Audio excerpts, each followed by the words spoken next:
This said, it is very special for me to be here. It's a nice place to be, Athens, but also it's very special because this is the Center Institute of Life that many founders created, and one of my former fellow, Yanis Vasilopoulos, has had the gut, the will, and the capacity of creating this with his colleagues, and this is really a nice time in my life to participate in this. Thank you very much. Thank you for doing it. Thank you for inviting me. This said, my topic is the Duplex protocol.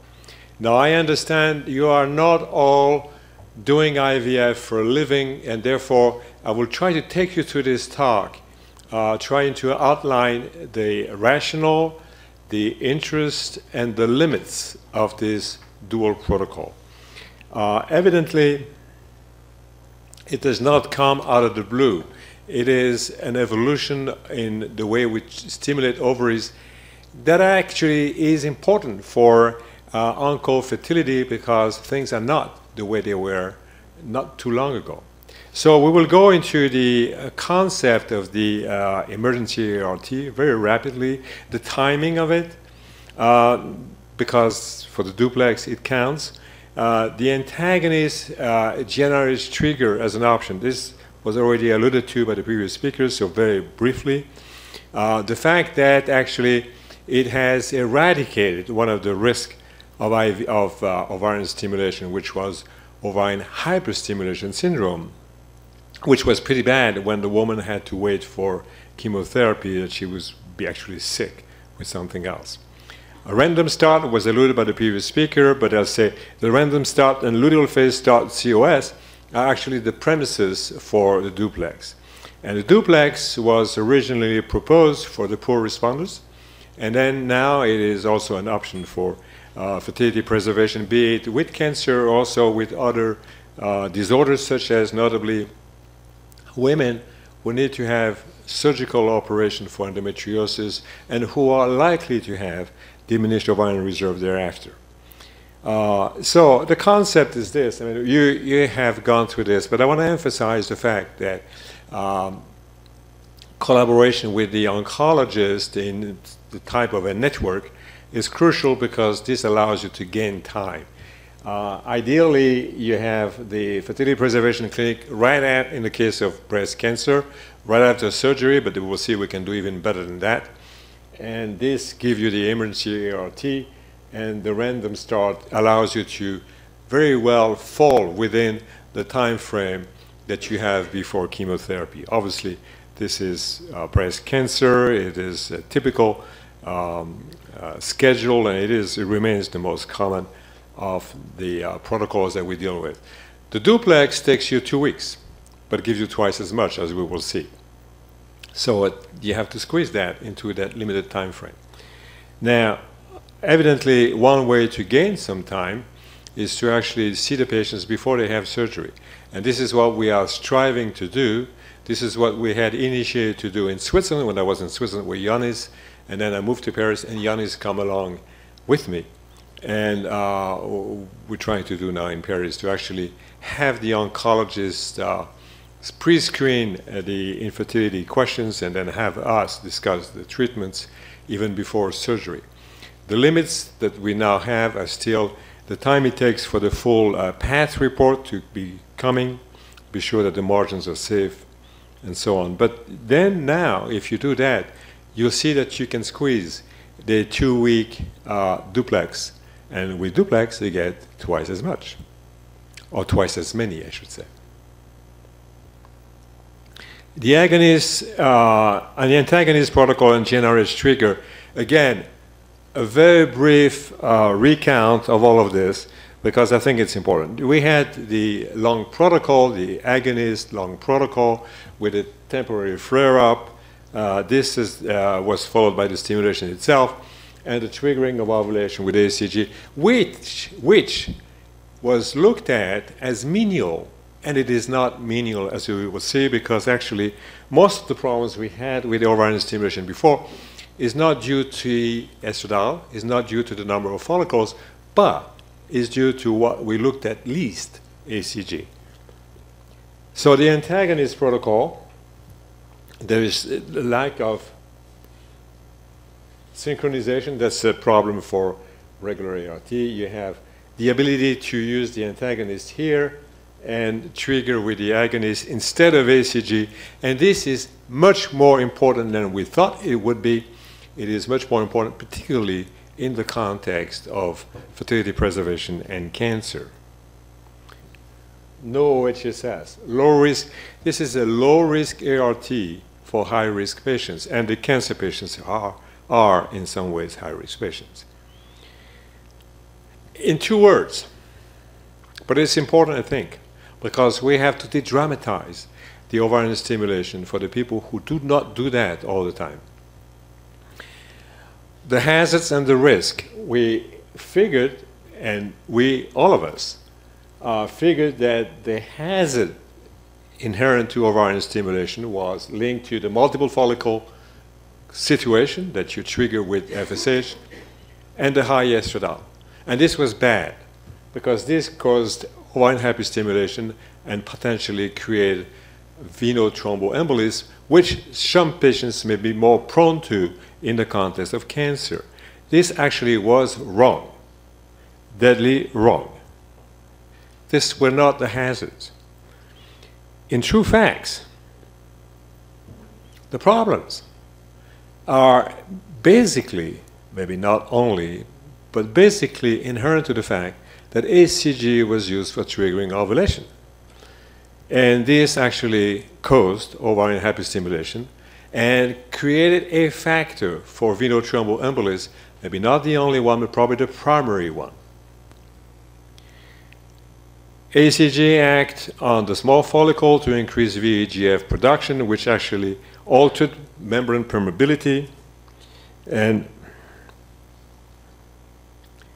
in the end created this situation. Well, membrane permeability was altered by the downstream effects of VEGF, and this is the situation that we encountered, whereby ACG created the production of VEGF by the follicles, and as we know, particularly the smaller one of the cohort, and that altered the permeability of the vessels, with 2 consequences that impacted on the 2 primary risks of ovarian stimulation. A, fluid would actually come out of the vascular system, creating a third spacing phenomenon, with, in the end, ascites, and in the full-blown picture, ovarian hyperstimulation. The flip side of that was that actually you had hemoconcentration. The water that came out of the blood actually was not in the blood anymore. So therefore, you had hemoconcentration, and that in itself was probably the primary factor responsible for the increased risk of venous thromboembolism. All of it being due to ACG. And the message is we can do a no ACG ovarian hyperstimulation for IVF. This is given here, antagonist protocol. You have to give up with the others and trigger ovulation with the agonist, no ACG, and then you defer the transfer. Evidently, for ovarian cryopreservation, you defer for some time. How does it work? Well, it was validated in the donor egg. There are problems with the antagonist, agonist trigger, the impact of this on the mucosa of the endometrium, but this is not the topic today because we are talking about fertility preservation, storing the oocytes or the embryos for a transfer sometimes later. So let's forget about the endometrium. This is a topic for a different meeting. In the donor oocyte program, this was tested in a prospective randomized trial against the classical triggering with the ACG, and there were no differences in terms of pregnancy rate in the recipient. So the quality of the oocytes and downstream from that, the quality of the embryos is perfectly identical. But you do the same without risking hyperstimulation, without risking having to tell the oncologist, wait, she is hyperstimulated, and you do this without risking increasing, further increasing any existing risk of venous thromboembolism. Now, I don't want to negate entirely the role of estradiol. Estradiol remains elevated. You can use femora, but probably that the primary factor responsible for the increased risk of venous thromboembolism in relation with hyperstimulation is the hemoconcentration that is associated with the change in permeability. This is our own data using the deferred transfer just for the heck of it. We did this in women who had failed 2 prior ART compared to women who had failed 2 prior ART and went to a fresh transfer, and this was better. Actually, it brought back the results to those of women of the same age, age-matched, who did their first ART. So that has an interest for the general IVF. Random start. My task was simplified by the prior speaker, who actually addressed this in details. You can start whenever you want. Evidently, the endometrium is entirely screwed up, but that doesn't matter because you don't transfer. And you now dissociate entirely what happens at the ovarian level, giving you the oocytes that you are going to use for embryos, and what happens at the endometrium level, which is going to allow you to implant. But if you decide to defer the transfer, and in case of fertility preservation, you defer for a long time, it doesn't matter. Now, what happens to the hormone levels and how this is going to impact, well, people have tried. And this is a thanks that we have to give to on-call fertility, because we might not have ever known that. We might not ever had the guts to actually do that in the regular IVF patients, but in on-call fertility, it was the necessity that became the mother of invention. Because we didn't have time, then we had to try, and actually it works. This was shown, this octet, Kutluk octet, originating from a neighboring country from here, but I'm not giving the name, I'm just kidding. Thank you. 3 cases in the first publication, and actually it works. They were started on day 14, on day 11, and day 17. This was described in details by the prior speaker, and I don't have any need to dwell on this much longer. Another study, then one with a case-controlled study, showing that actually it was in some way even better in the random start. So, thank you to on-call fertility, because again, I don't think any one of us would have had the guts to do that. But the necessity made it necessary and therefore possible. And based from that, others have tried to apply a luteal phase start of the control stimulation protocol in women who are just infertile and not dealing with any fertility preservation issue. This is the luteal phase start. You have the follicular phase, you have the luteal phase, and the next step is going to be the duplex, as you can imagine. So this is program. It's done this in China, in the Shanghai area, published in 2014. This is the diagram of their study. And this is actually, they started early in the luteal phase, deliberately in women who were trying just to conceive. And evidently, they froze the embryos, they vitrified the embryos for deferred transfer. They had a rationale for thinking that it might work even better. In their hands, you see the red arrow is the day of agonist trigger. In their hands, it worked well.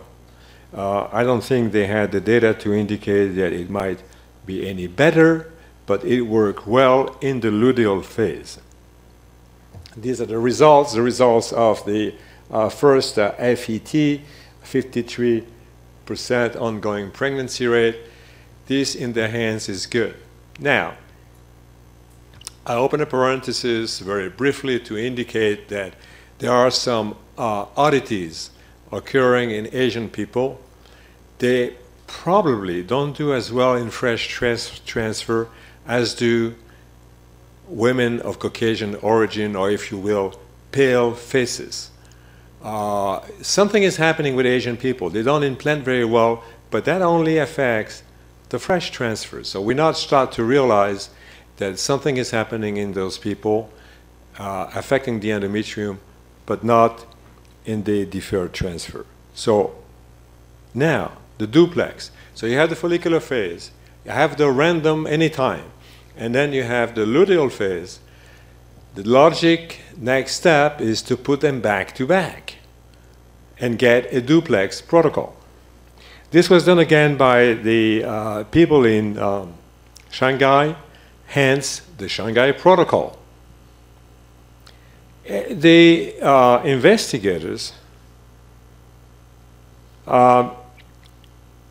recommended the duplex protocol, in which case the embryos were frozen in both COS1 and COS2, because they built a theory according to which the first stimulation would actually prime their response to the second, so that in their arithmetics, 1 plus 1 would equal to more than 2.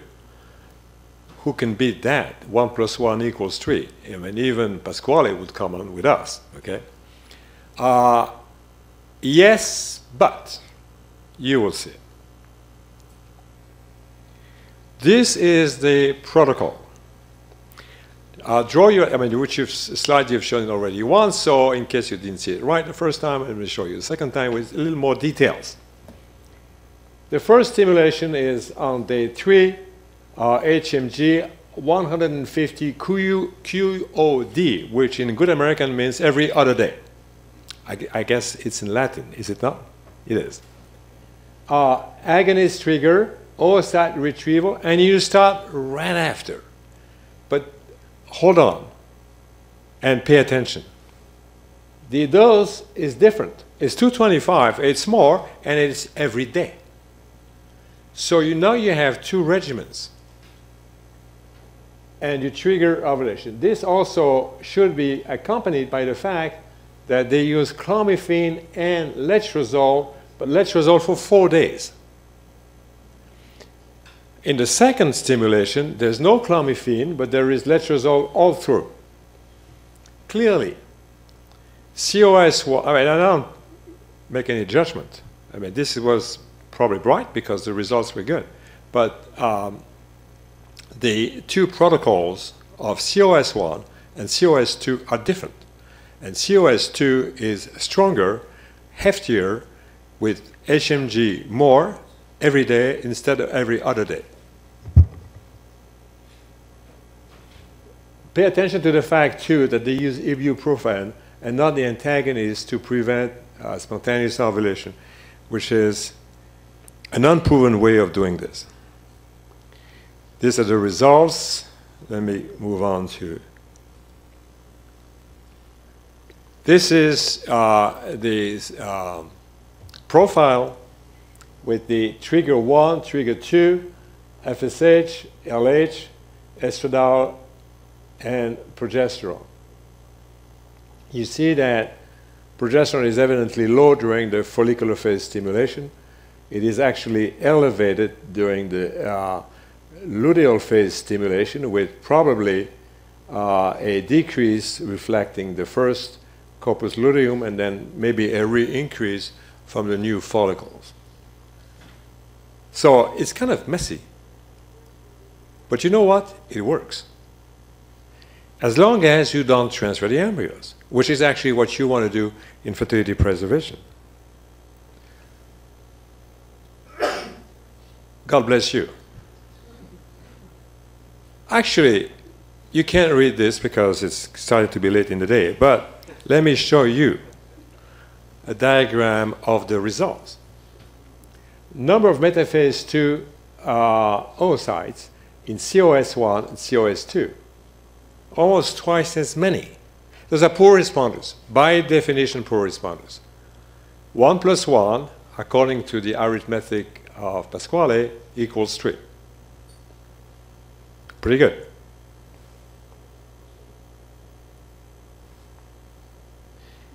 Now,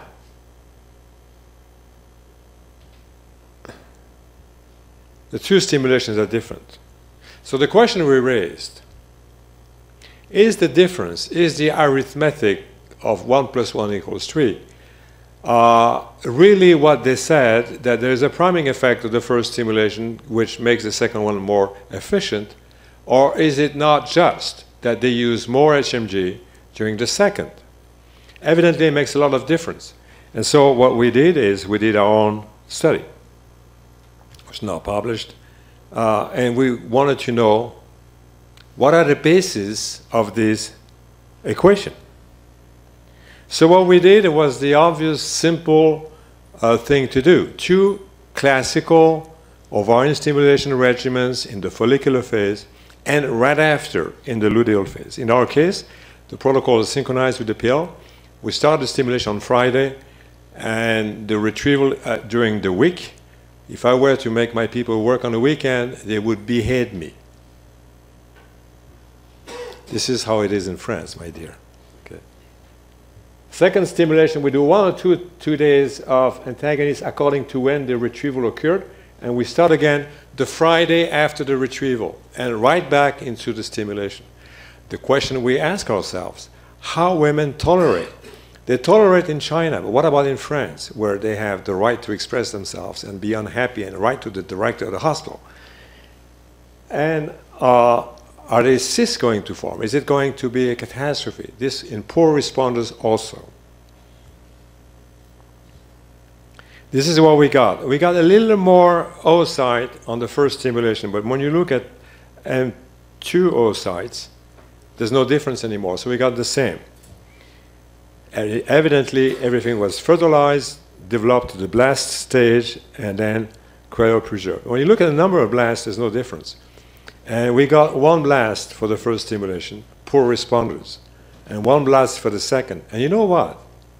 1 plus 1 equals 2, not 3.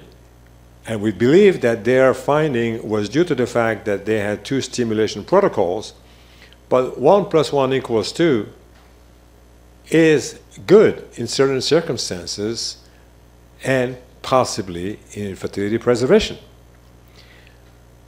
The clinical part of that, which was really impressive, no patient stopped the second stimulation. I'll show you what happens in the normal responding people, which we now have data with. The ovaries, after the first stimulation, shrink like snow in the sun, incredibly rapidly. People tolerated it well. All the retrievals were there under local anesthesia to avoid having 2 general anesthesias, which is what we do in 2/3 of our patients. And it was extremely well tolerated. Had the Chinese not done this, we would not have had the guts to do it ourselves. So now the duplex in the fertility preservation for the last slide, if I may. But first, let's dwell on a concept or oocyte quality and quantity. This is oocyte quality. This is the result of the US registry. Pregnancy rate drop after the age of 37, but donor rate remains constant, which tells you that all it takes is to change the oocytes to have constant pregnancy rates. Oocyte quality is the sole responsible for the decrease in pregnancy rates. The decrease in number of follicles, this was from a French investigator, parallels this decrease here, and this has led to the confusion that quantity and quality are inherently linked, which is not the case. We don't believe so. This is data from our endometriosis studies, controls, women with endometriomas present. The number indicates the number of unit of FSH needed per egg. So this is the ovarian yield, if you will. Those are poor responders, twice as many units of FSH per egg. But the pregnancy rate is the same. So this is an alteration of the quantity not due to age. It's an alteration due to the disease, endometriosis, and surgery for the disease, indicating that the link between quality and quantity is only apparent due to the biases of age, but not inherent. This said, how quality impacts on the results of fertility preservation? Because in the end, that's what we're talking about. And in that case, more is better, because the efficacy of the IVF system is improved by quantity, even if it has no impact on quality. More is better. This is a slide that you're probably familiar with, comes from Brussels, and it shows the number of oocytes you need per baby. And you see that it takes 20 babies up to the age of 20 oocytes per baby, the age of 37, and then it increases. If you enlarge the diagram, the different colors reflect the different responses to the stimulation, and irrespective of the response, whether you get 3 eggs, whether you get 11 or more, you still need 20 to get a baby, to get a fair chance of having a baby. How many times you need to flip a coin to get the right side? Twice, right? In practical terms. Same thing here. So if you have 1 to 5 oocytes, you need to go through IVF more times, because the efficacy until the age of 37 is quantity related.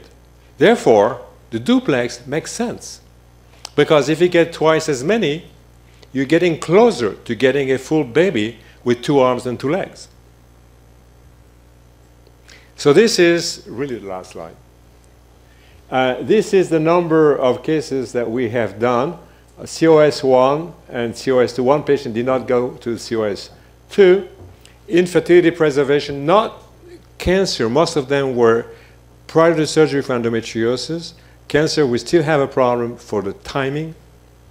We got 9 M2, 9 COS2, essentially twice as many blasts. And again, these are not poor responders. These respond well, and they tolerate the second stimulation very well. None of them stop, none of them complain of pain or side effects. So therefore, I believe that the duplex protocol is available. It allows to have twice as many oocytes. I showed you evidence that in the context of storing oocytes, more is better, because you need 20 eggs until the age of 37, then you need more. 20 eggs to get a fair chance of having a baby. Having 2 times 10 is therefore closer to 20 than just 1 time 10.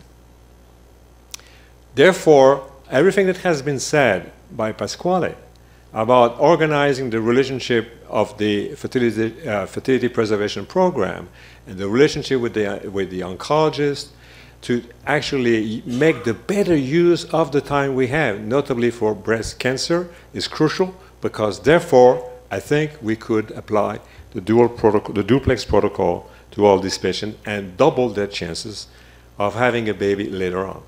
Thank you.